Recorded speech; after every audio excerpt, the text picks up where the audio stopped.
اللہ اکبر، سبحان اللہ، الحمدللہ، استغفر اللہ، نحمدہ و نصلی علی رسولہ الکریم، اما بعد، اعوذ باللہ من الشیطان الرجیم، بسم اللہ الرحمن الرحیم۔ کمال کی ایک بات آپ کو بتاؤں، غور کرنے کی باتیں ہیں یہ ساری۔ لفظ اللہ پروردگار عالم کا اسم ذات، سارے عرب اس سے واقف تھے، ان کی پرانی شاعری میں اس کے تذکرے ملتے ہیں، ریفرنسز ملتے ہیں، اور عرب وہ خطہ ہے دنیا کا جن کی ساری تاریخ ان کی شاعری کی نظر ہے۔ جو ان کی شاعری کو جان لے گا، پڑھ لے گا، اس کو ان کی ہسٹری کا پتہ لگ جائے گا۔ مگر ایک نام مالک کا ایسا جو اس سے پہلے پوری دنیا نہ جانتی تھی، اور وہ نام مالک کا رحمان۔ جب رحمان نام لیا گیا تو عرب شزدر رہ گئے، بھئی کس کا نام لے رہے ہو؟ یہ کون ہے؟ ہم تو اس کو نہیں جانتے، یہ محمد ہے صلی اللہ علیہ وسلم کو نیا خدا گھڑ لیا ہے۔ مگر اصل بات کیا ہے؟ اللہ نے اس وقت اپنا یہ نام متعارف کرایا جب اس کو رحمت کو تمام کرنا تھا اور رحمت للعالمین کو زمین پہ اتارنا تھا۔ اس سے پہلے اللہ نے یہ نام اپنی کسی مخلوق کو متعارف نہیں ہونے دیا۔ یہ کیا انداز ہے مالک کا، اور رحمت کی بنیاد کیا ہے؟ رحمت کی بنیاد کیا؟ اللہ نے اپنے آپ کو نور کہا، قرآن کو نور کہا، صاحب قرآن کو نور کہا، اسلام کو نور کہا، ایمان کو نور کہا، علم کو نور کہا۔ جب اللہ نے اتنی روشنی پھیلا دینی تھی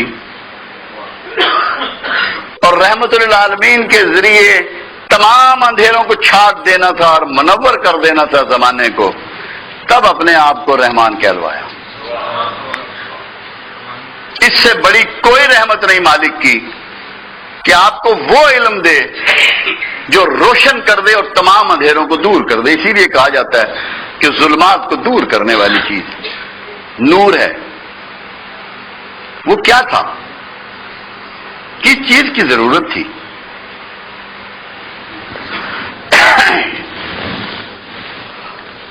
اس لیے اللہ نے رحمان کا نام استعمال کیا کہ اپنے رحمت للعالمین کو بھیجا دنیا میں، اور علم کی روشنی کے ساتھ بھیجا، حکمت کی روشنی کے ساتھ بھیجا، دانائی کی روشنی کے ساتھ بھیجا، کتاب کی روشنی کے ساتھ بھیجا کہ اندھیروں کو دور کرنا ہے۔ اصل خرابی کیا تھی؟ اس ظلمت کی وجہ سے انسان نے دوسروں کی پہچان گم کر دی تھی۔ اس کو کسی کے حق کو پہچاننے کی شناخت نہیں رہی تھی ظلمت کی وجہ سے، اور سارا دین دوسرے کے حق کو پہچاننا ہے۔ دوسرے کے حق کو پہچاننا دین ہے۔ ایک حق اللہ کا کہ واحد لا شریک ہے، مالک کل ہے، مالک یوم الدین ہے، میرا خالق ہے۔ اس کو بھی آپ پہچانیں گے اسی روشنی سے، اسی نور سے، تب اس کا حق ادا کریں گے۔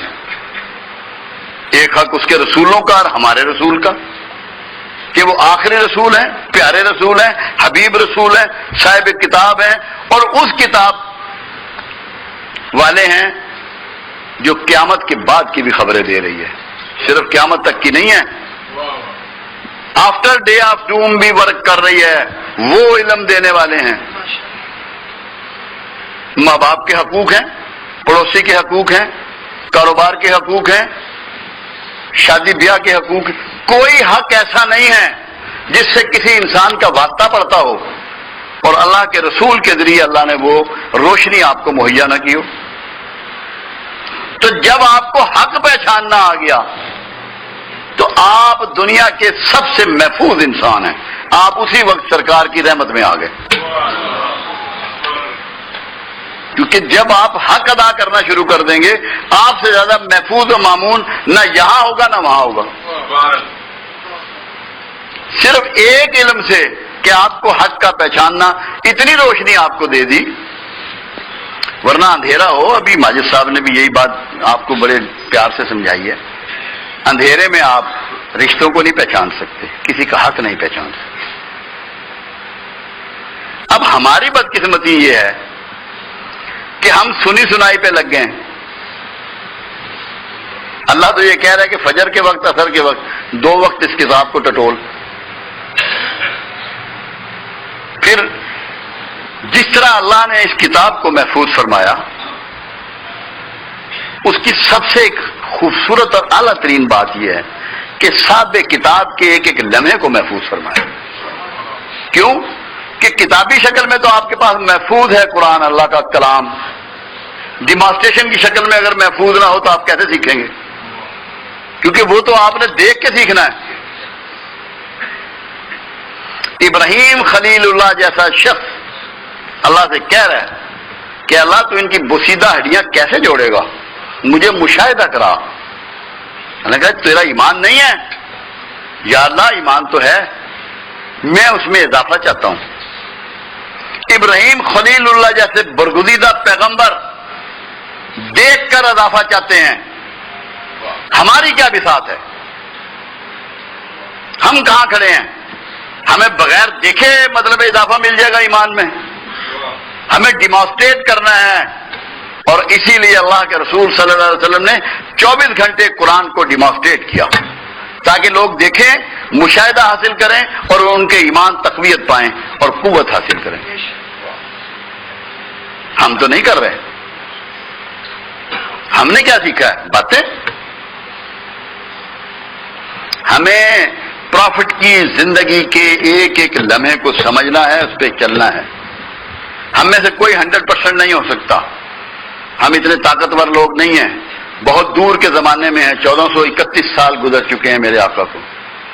یقیناً ہم میں وہ اخلاق نہیں ہے، ہم میں وہ مروت نہیں ہے، ہم میں وہ آگاہی نہیں ہے، وہ ادراک نہیں ہے، وہ روحانیت نہیں ہے، وہ استاد نہیں ہے ہمارے پاس، وہ ماحول نہیں ہے ہمارے پاس۔